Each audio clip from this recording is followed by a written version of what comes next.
नमस्कार, मैं हूं नबीला काजी और आप देख रहे हैं न्यूज T20। आइए चलते हैं आज की खास खबर की तरफ। दंतेवाड़ा में 71 नक्सलियों ने आत्मसमर्पण कर दिया है। दूसरे शब्दों में यदि कहा जाए तो ये 71 नक्सली अब हथियार छोड़कर अपने परिवार और बच्चों के बेहतर भविष्य के लिए शांति के रास्ते पर चल पड़े हैं।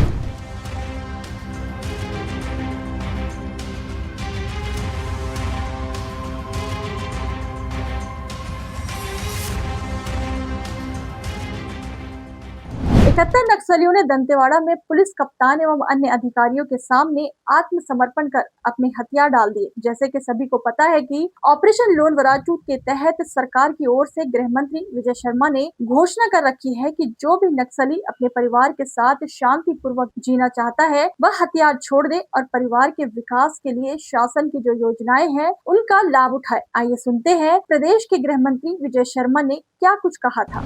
हमारा मामला एकदम स्पष्ट है। आप इस पक्ष को हो चाहे उस पक्ष के हो, बहुत स्पष्टता है। पहला, अगर आप चाहते हैं कि इस तरह की शांति की बातचीत का अर्थ पुनर्वास करना चाहते हैं, अगर आप पुनर्वास करना चाहते हैं तो सिविलियन किलिंग बंद करें, लगे हुए आईडी हटाएं। पहला। दूसरा, दृढ़ संकल्प है इस बात का कि बस्तर के कोने कोने तक भारत का संविधान लागू होगा और बस्तर के गांव के विकास के मार्ग पर बिछे हुए आईडी को हटाया जाएगा। ये भी दृढ़ संकल्प है। मेरा बहुत स्पष्टता से है, चाहे जो भी हो, शुरू दिन से कह रहे हैं, चाहे एक हो, चाहे दो हो, चाहे छोटा समूह या बड़ा समूह, जो भी चाहे आ सकते हैं। पुनर्वास की बहुत अच्छी सुविधा है, बहुत अच्छी पॉलिसी है, कर सकते हैं। लोकतांत्रिक माध्यम से अपने विचारों को जनता के बीच ला करके बहुमत जनता का प्राप्त करें, जनता का समर्थन प्राप्त करें और अपने विचार लागू करें।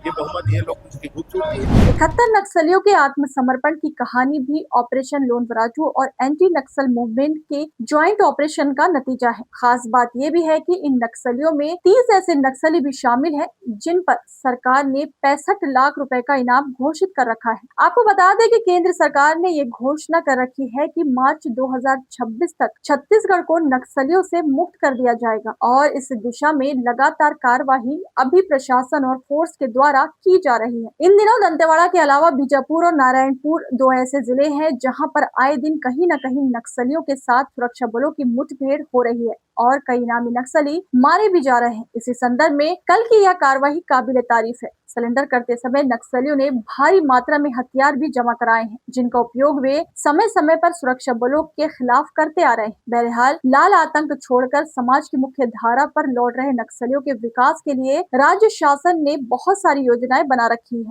जिनका लाभ आत्मसमर्पण करने वाले नक्सली और उनके परिवारों को मिलेगा। जिन नक्सलियों ने दंतेवाड़ा में आत्मसमर्पण कर दिया है उनके नामों की सूची इस प्रकार है।